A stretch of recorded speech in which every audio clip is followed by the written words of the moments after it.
A paz do Senhor Jesus Cristo. O texto que nós vamos ler é o capítulo 28 do Evangelho de Mateus. Vou ler do versículo 1 até o versículo 10, depois vou pular para o versículo de número 16. Diz assim, no fim do sábado, quando já despontava o primeiro dia da semana, Maria Madalena e a outra Maria foram ver o sepulcro. E eis que houvera um grande terremoto, porque um anjo do Senhor, descendo do céu, chegou, removendo a pedra, e sentou-se sobre ela. E o seu aspecto era como um relâmpago, e o seu vestido branco como a neve. Os guardas, com medo dele, ficaram muito assombrados e como mortos.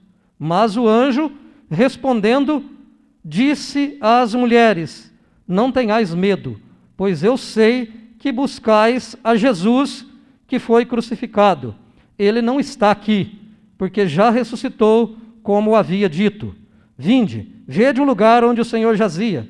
E depois, imediatamente, dizei aos seus discípulos que já ressuscitou dos mortos, e eis que ele vai adiante de vós para a Galiléia. Ali o vereis, eis que eu vos tenho dito. E saindo elas, pressurosamente, do sepulcro, com temor e grande alegria, correram e anunciá-lo aos seus discípulos. E indo elas, eis que Jesus lhes sai ao encontro, dizendo: eu vos saúdo. E elas, chegando, abraçaram os seus pés e o adoraram. Então Jesus disse-lhes: não temais, ide, dizei aos meus irmãos que vão à Galiléia, e lá me verão. Versículo 16. E os 11 discípulos partiram para a Galiléia, para o monte que Jesus lhes tinha designado.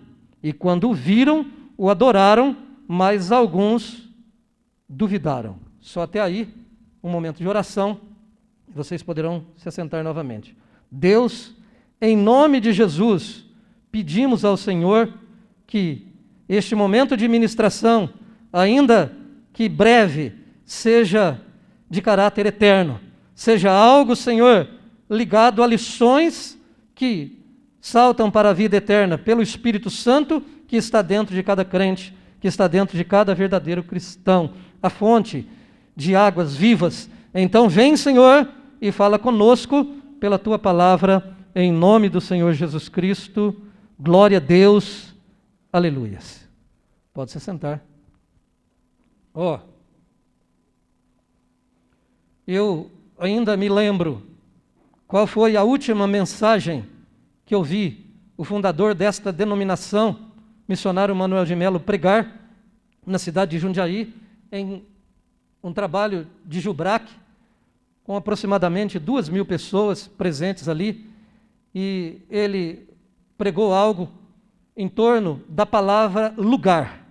Ele disse que as pessoas deveriam esquecer todas as outras palavras, mas deveriam fixar a sua memória, o seu coração, a sua atenção na palavra lugar. Só estou dizendo isto para informar que a mesma verdade se aplica à ministração desta noite. Nós sabemos que a Santa Ceia fala da cruz. Esta mesa fala da morte sacrificial, fala do necessário pagamento da dívida que, com o está consumado, resolveu todo o problema. Temos comunhão com o Senhor. Sabemos ainda que lá no capítulo 4 de João, no poço de Jacó, Jesus, respondendo à pergunta daquela mulher, informou que os verdadeiros adoradores adorarão em espírito e em verdade. Não é no monte, não é em Jerusalém, mas os verdadeiros adoradores adoram em espírito e em verdade. Sim, tudo isto é real. A adoração ao Senhor está dentro de nós, como nós ministramos na noite de ontem. Na noite de ontem, pelo Espírito Santo, nós falamos a respeito de um cristianismo que nasce de dentro para fora.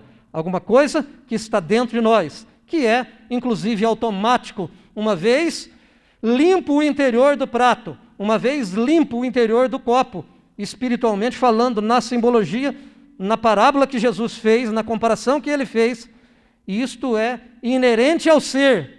Não adianta limpar por fora, isso não vai produzir um verdadeiro cristianismo. Alguém pode se parecer com um crente, sem de fato sê-lo. Você olha e fala, ele é crente, porque por fora parece crente. Jesus fala isso dos fariseus. Ele diz, vocês são semelhantes ao sepulcro que coloca cal por fora, que pinta de branco por fora. Vocês, por fora, parece, alguém olha e fala, são pessoas boas, mas por dentro tem muita coisa ruim, tá? Do que estávamos falando naquela ministração.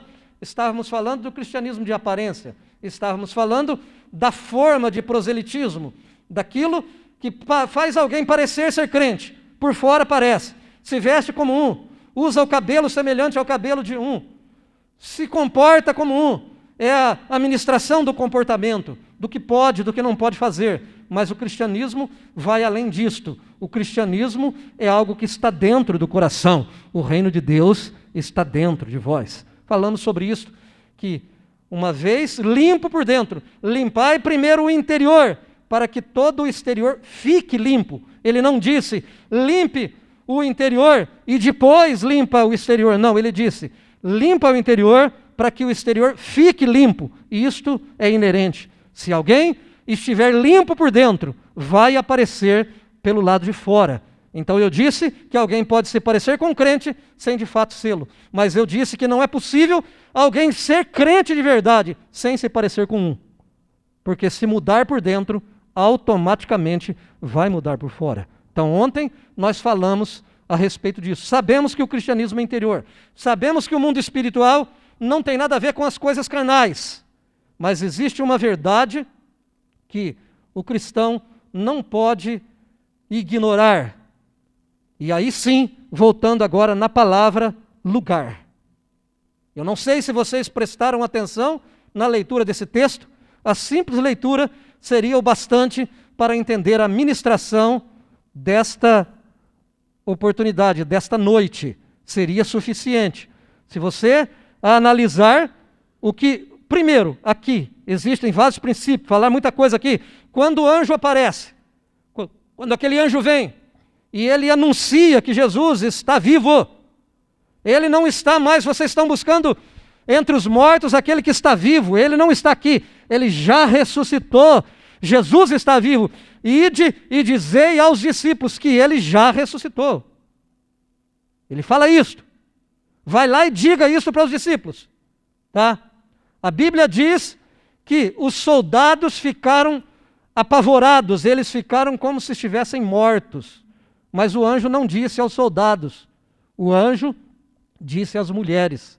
Sabe por quê?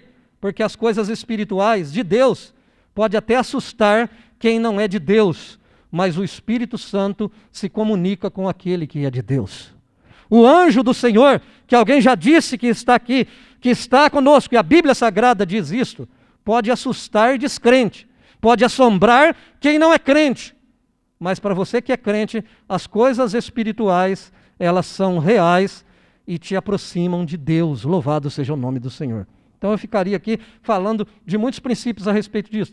Mas tem uma verdade que se destaca em alguns versículos que só a leitura seria o suficiente. Olha só. Então, Jesus disse, não temais, ide e dizei aos meus discípulos que vão a Galileia e lá me verão. Por isso eu destaquei quando li, lá eles me verão. E no versículo 16 diz assim, ó, os 11 discípulos partiram para a Galileia, para o monte que Jesus lhes tinha designado.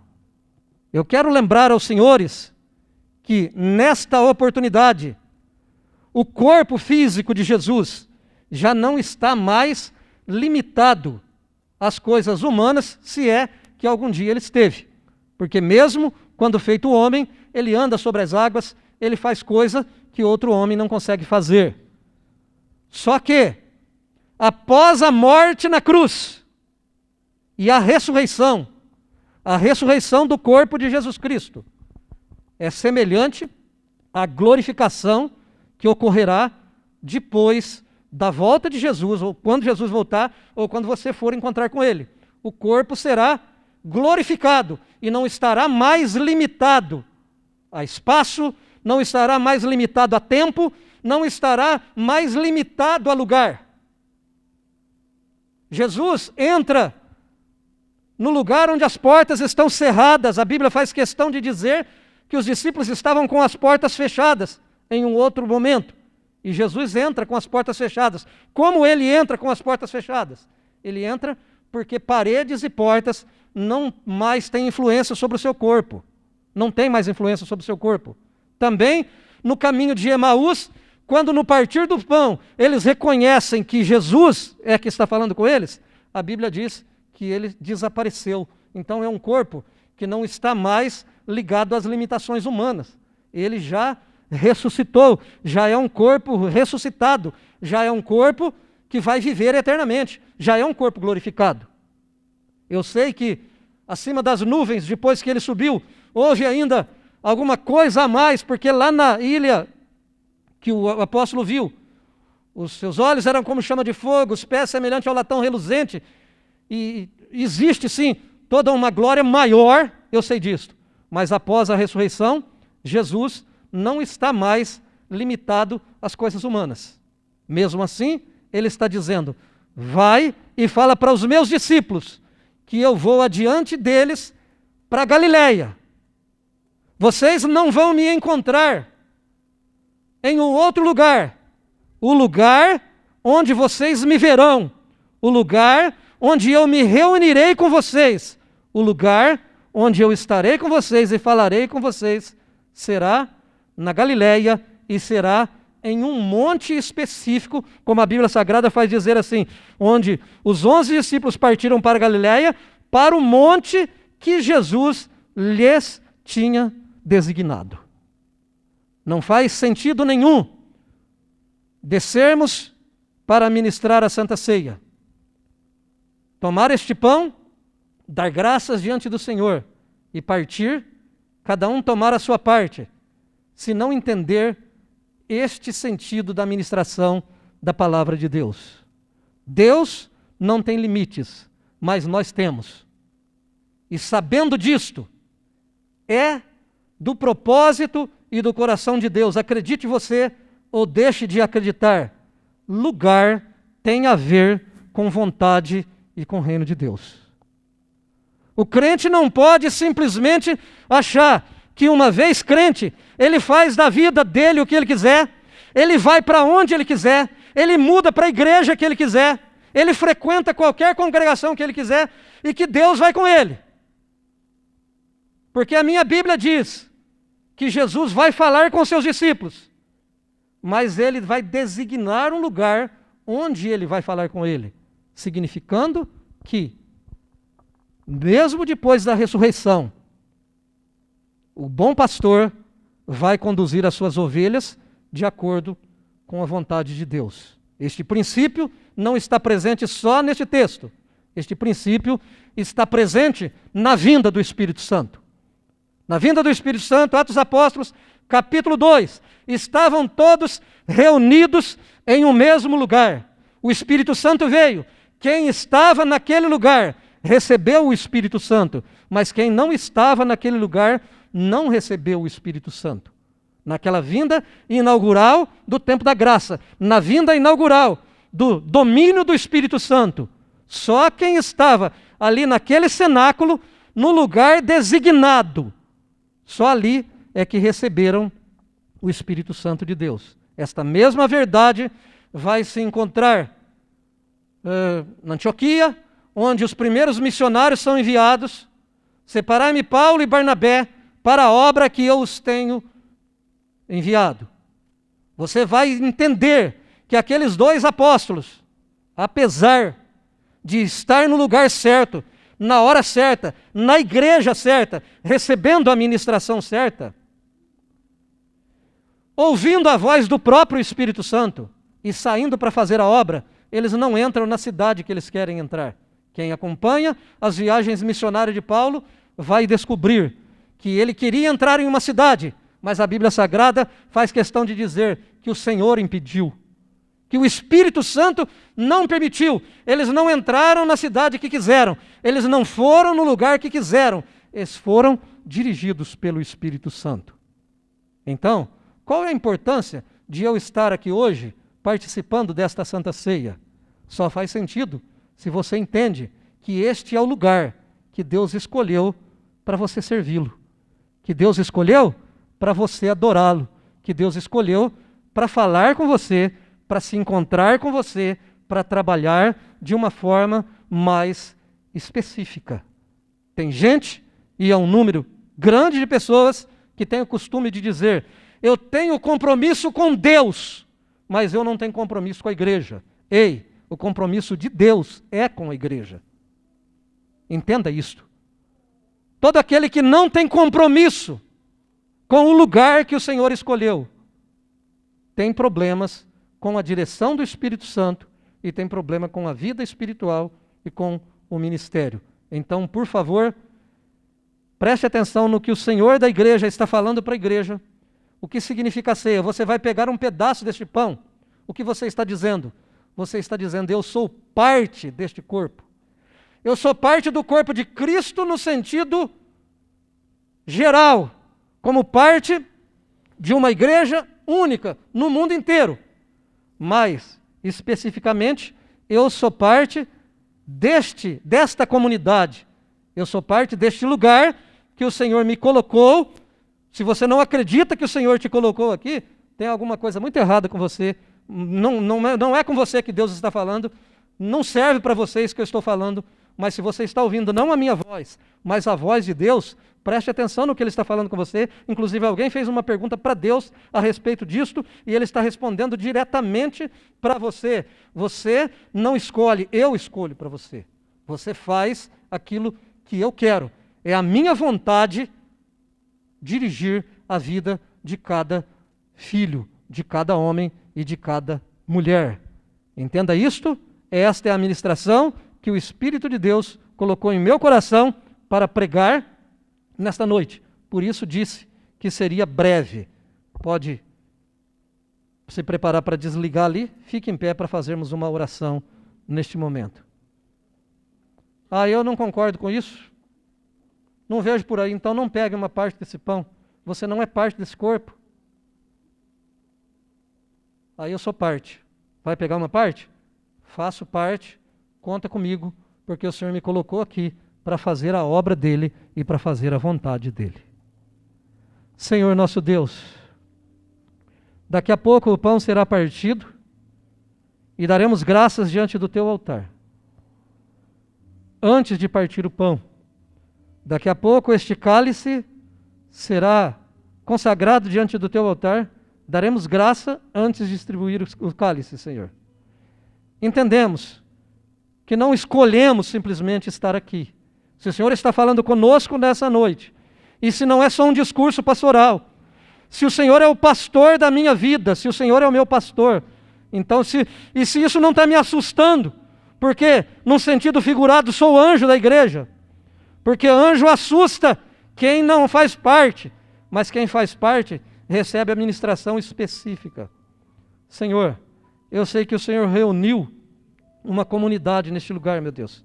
Não foi ideia minha, não foi pensamento meu. Eu sei que o Senhor nos uniu neste corpo e tem uma obra a ser feita, e obra que salta para a vida eterna. Inclusive algumas das pessoas que foram membros oficiais deste corpo e desta comunidade já estão na vida eterna. E nós acreditamos nisto, Senhor. Acreditamos na vida eterna em nome do Senhor Jesus Cristo. Prepara o nosso coração, Senhor. Perdoa se alguém tem pecado. Perdoa, Senhor, se alguém confessa diante do Teu altar.